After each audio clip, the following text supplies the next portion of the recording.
Hello दोस्तों, इस video में आप सीखेंगे मध्य बिंदु प्रमेय। क्लास 9th मैथ्स का 8 चैप्टर चतुर्भुज चैप्टर में ये प्रमेय है।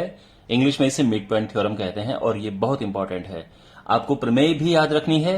इसका प्रूफ क्या है, क्योंकि एग्जाम में डायरेक्ट प्रमेय भी पूछी जाती है और इनका यूज भी पूछा जाता है। तो मैं सबसे पहले ये शुरू करता हूं आपको समझा के कि ये एक्चुअल में है क्या। आसान भाषा में मैं आपको बताऊंगा कि ये प्रमेय क्या है। उसके बाद मैं प्रॉपर वे में इसको प्रूव करूंगा। देखो, एक त्रिभुज है एबीसी।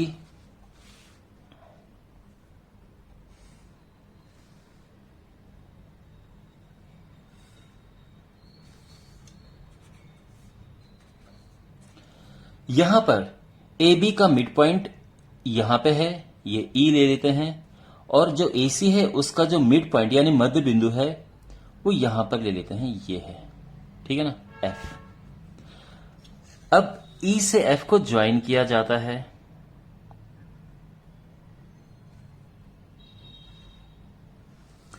इतना ठीक है, समझ गए आप। यानी ई ए बी का मध्य बिंदु है और एफ ए सी का मध्य बिंदु है। तो इससे क्या रिजल्ट निकलता है, देखिए।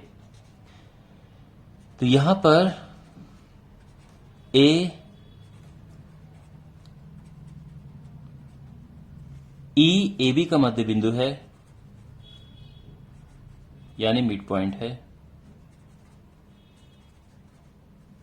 और जो एफ है वो ए सी का मिड पॉइंट है। तो इससे क्या कंक्लूजन निकलता है कि जो ई एफ है वो समांतर है बी सी के, और यही मिड पॉइंट थ्योरम है। तो अगर कोई लाइन ऐसी है कि जो किसी त्रिभुज की दो भुजाओं के मध्य बिंदुओं को जोड़ने वाली जो रेखा है वो तीसरी भुजा के समांतर होती है, यही मध्य बिंदु प्रमेय है। ठीक है, तो इसका मध्य बिंदु ये है, इसका मध्य बिंदु ये है, इनको जोड़ने वाली भुजा ये है, और ये इनको जोड़ने वाली जो लाइन है वो ये है, और ये जो है ये तीसरी भुजा के पैरेलल समांतर होती है। तो ये और ये समांतर है। इसका विलोम भी है, इस थ्योरम का कन्वर्स भी है। वो क्या कहता है, वो देखो, यहां पे हमने ये और ये बात कही, ये रिजल्ट निकला। जो इसका विलोम है इसमें ये और ये बात है और ये रिजल्ट है। यानी अगर ई मध्य बिंदु है, यदि ई ए बी का मध्य बिंदु है,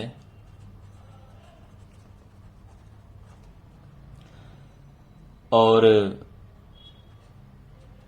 ई एफ समांतर है बी सी के, तो इसका जो कंक्लूजन है वो ये होगा कि एफ भी इसका मध्य बिंदु होगा। यानी अगर आपको इतना पता है कि जो ये पॉइंट है ये इसका मिड पॉइंट है, ये लाइन इसके समांतर है, तो आपका रिजल्ट ये निकलेगा कि जो एफ है वो भी इसका मध्य बिंदु होगा।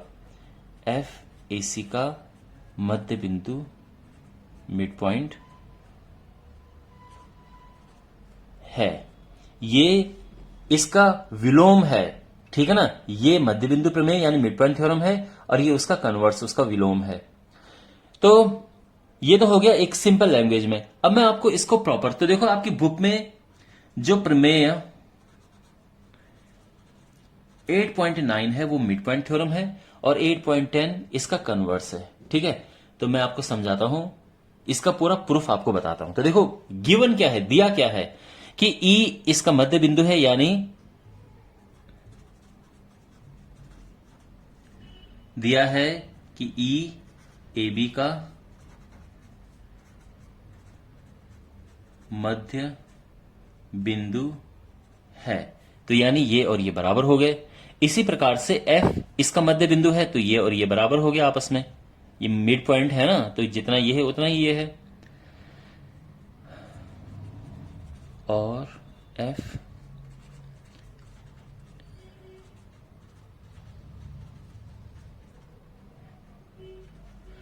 और ये तो गिवन है कि ये इसका मिड पॉइंट है, ये इसका मिड पॉइंट है, और हमें प्रूफ क्या करना है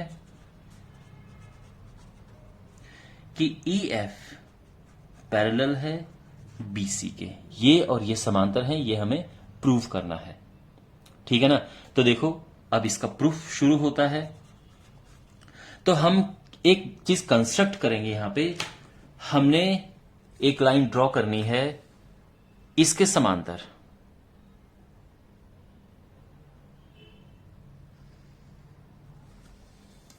तो यहां पर ये लाइन हमने ड्रॉ कर दी, ठीक है। और साथ में क्या किया कि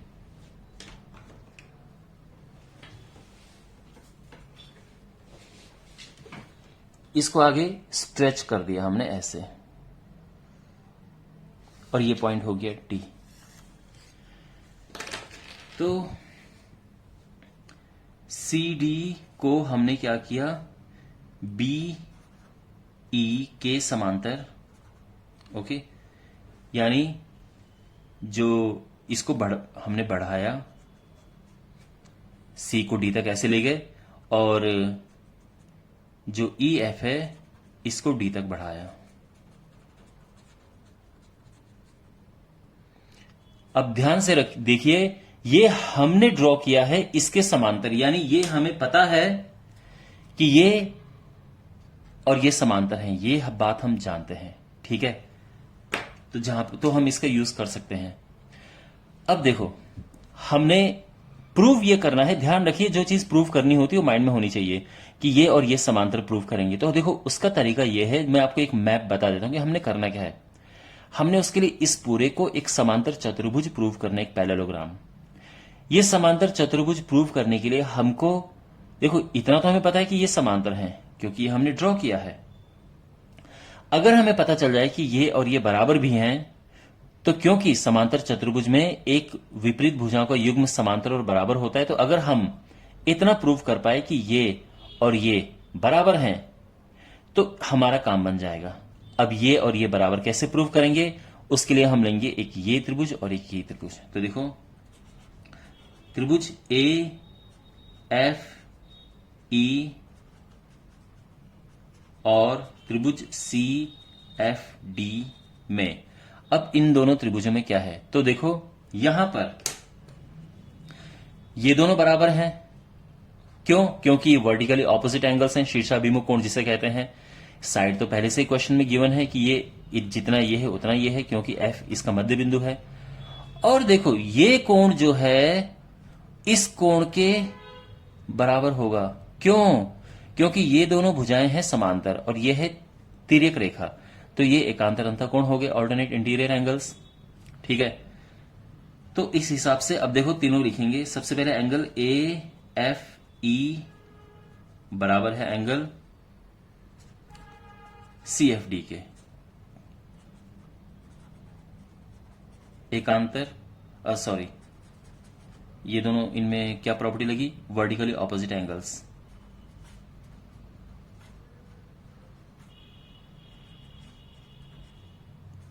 शीर्षाभिमुख कोण, ठीक है।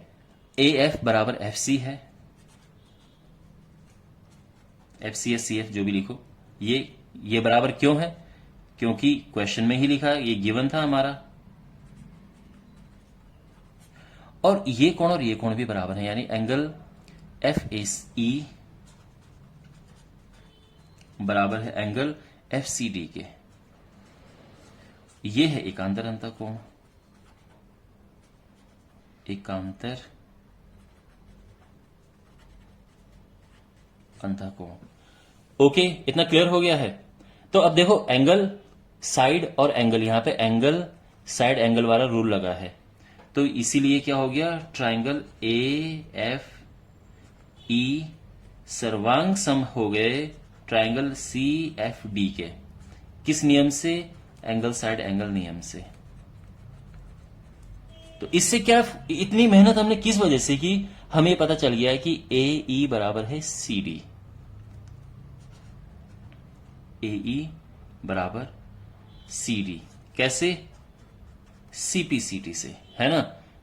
कॉरेस्पॉन्डिंग पार्ट, संगत भाग बराबर होते हैं, तो ये इक्वल एंगल है, तो इक्वल एंगल के सामने की साइड भी इक्वल होंगी। अब ये इक्वल हो गए, देखो, ठीक है। शुरू में ही क्या पता था आपको? आपको ये पता था कि ये और ये बराबर है, तो ए ई बराबर ई बी, और अभी क्या पता चला, ए ई बराबर सी डी। तो इससे क्या निष्कर्ष निकला कि जो ई बी है वो बराबर है सी डी के। तो जितनी हमने ये सारी मेहनत की वो बस इस काम के लिए की थी कि ये और ये बराबर आ जाए, ठीक है। अब आगे यहां पर देखो, यहां पर हम ये लिखेंगे कि बी सी डी ई में, बी सी डी ई में यहां पे जो ई बी है वो तो बराबर है सी डी के, अभी प्रूव किया है, और साथ में समांतर है सी डी के। क्यों? क्योंकि शुरू में ही हमने ये बनाया था, तो ये हमारी रचना थी, कंस्ट्रक्शन, और ये हमने अभी सिद्ध किया है।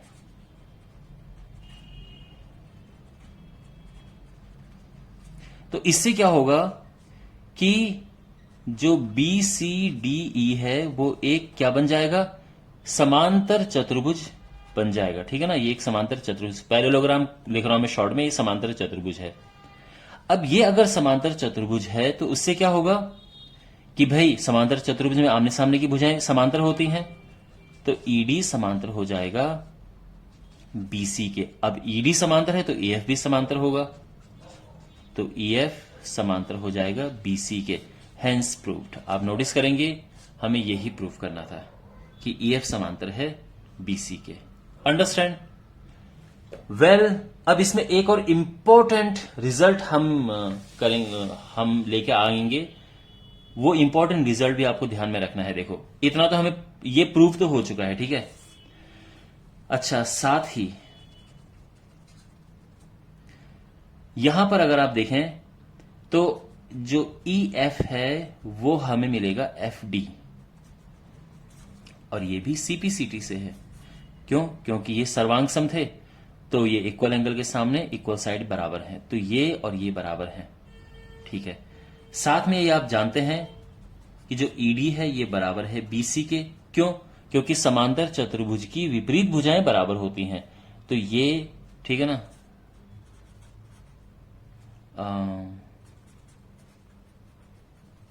समांतर चतुर्भुज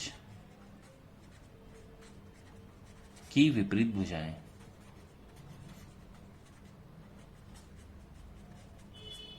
बराबर होती हैं, समांतर होती हैं। ठीक है ना, तो हमें इतना पता है कि ये और ये बराबर हैं। अब देखो, जो ईडी है इसको हम लिख सकते हैं E F plus F D.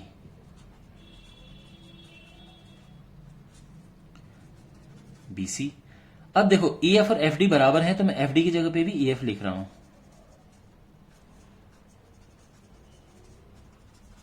तो ये 2EF हो गया, और EF हम निकालेंगे तो क्या होगा, BC/2।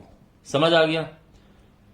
ये बहुत इंपॉर्टेंट रिजल्ट है कि जो ये है वो तीसरी भुजा का हाफ होता है। तो अगर आपके पास प्रूफ करने को ये रिजल्ट आए तो भी आपको सारा करना है जो हमने अभी तक किया है।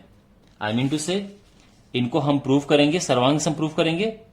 ठीक है, और इसके बाद अब क्योंकि ये और ये तो हम तभी लिख सकते हैं ना जब हमें पता हो कि ये समांतर चतुर्भुज है, तो इसलिए आपको ये समांतर चतुर्भुज भी पूरा प्रूव करना है। ये है, और इसके बाद ये यहां तक पूरा प्रूफ करना है।